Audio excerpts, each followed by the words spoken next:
suis le président du groupe No Stress Land. Cette activité, c'est la 10e édition des journées que nous avons dénommées Journée de la femme en détention. C'est les actions que nous menons dans cette prison particulièrement, principalement, et subsidiairement à la prison de Rufisque depuis maintenant 10 ans. Elle s'inscrit dans la dynamique de la politique d'humanisation du séjour carcéral des détenus initiée par l'État depuis quelques années maintenant. Donc, puisque l'État ne peut pas tout faire, on s'est décidé de l'accompagner dans cette politique, en tout cas de servir autrui. Aujourd'hui, c'est une journée de liberté pour les femmes, une journée d'action de grâce durant laquelle nous leur offrons des donations, beaucoup de dons, des services hygiéniques, de l'eau, du jus, des friandises et en fait les besoins primaires, pas dentifrice, savon, eau de toilette et autres. Voyez. En plus de cela, il y a un déjeuner qu'on leur offre, que nous partageons avec elles, et une grande animation, un grand concert et un comedy show avec les grands artistes de la place qui viennent gracieusement offrir leurs prestations. Ça, il faut le souligner. Aucun artiste ne nous demande de per diem aujourd'hui. Vous avez communié avec les détenus, vous avez entendu certaines doléances. Est-ce qu'à l'avenir, vous pourriez servir de relais par rapport à ces doléances? Mais je pense que cet échange que nous avons, cette interview, déjà permet aux autorités de recueillir les doléances des détenus. Certaines sont ici depuis 3, 4 ou 5 ans et ont besoin d'être jugées. Il faut accélérer la cadence pour qu'elles soient jugées et sortent de cet endroit. En fait, c'est un peu ça. Mais parallèlement à cela, il faut quand même reconnaître qu'elles l'ont dit elles-mêmes, qu'elles ne souffrent aucunement ici, qu'elles sont traitées humainement par une directrice qui prend en charge leurs besoins, qui les traite comme des êtres humains, comme des sœurs. C'est la 10e édition. Si vous avez à faire un bilan de ces 10 éditions, ce serait quoi? Un bilan couronné de succès. Vous savez, aujourd'hui, curieusement, il y a plus de participants, aussi bien du côté des détenus que du public. Quand je suis arrivé, je suis malade d'ailleurs aujourd'hui, mais je me suis efforcé de venir parce que je ne pouvais pas déroger à cette activité. Même si aujourd'hui je devais venir avec des béquilles, je serais venu. Ne serait-ce que pour faire plaisir aux détenus.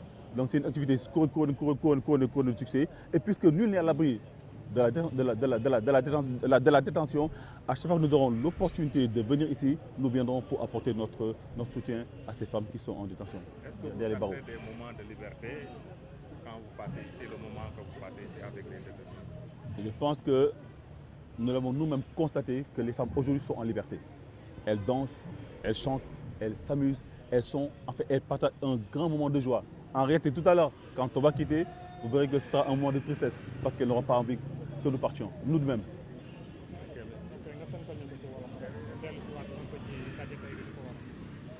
waaw donc man maay Sanu Ndiaye njiitu No Stress Land di benn kuréel bi nga xamante ni yàlla daf ko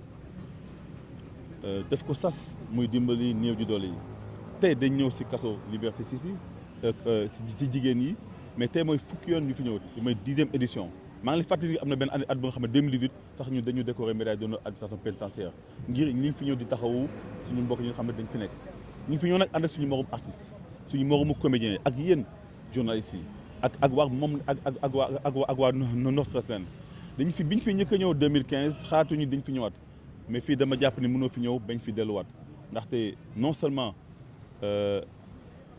jombul kenn te ñi fi ñëw dañu gis ci que suñu jotaay ak ñoom neex na leen lool moo tax ñun mënuñu dellu gannaaw mais xëy na peut-être am na tànku kanam mais du mës a am tànku gannaaw ndax li ñu leen fi indil dafay xam ne dañ koy soxla maanaam ndox bu ñuy naan fu ñuy tëdd ay jus ay friandises pâte dentifrice saabu shampoing gel déodorant un peu de tout su loolu weesoo nag ñu nag ñoom ñooy bokk jotaay añ bu neex nag dañ fàttali añ bi ñoom ñoo koy togg ndaxte ñoom dañ fi am ay cordon bleu ci biir ñu nga xamante ni ñu ngi si kaso bi donc ñoom ñooy togg ñun ñëpp ñu bokkandoo ak ñoom jotaay bi añandoo ak ñoom foo ak ñoom ree ak ñoom donc tey mooy bés bi nga xamante ni en tout cas si at bi xam am na yeneen ñu fi ñëw mais ñun suñu bés mooy bés bi nga xamante ne ñu ngi ko tourné journée de la femme en détention mooy bés bi nga xamante ne képp nga xamante ne yaa ngi tëdd kaso Liberté 6 jàpp ni tey newoo si kaso yaa ngi en liberté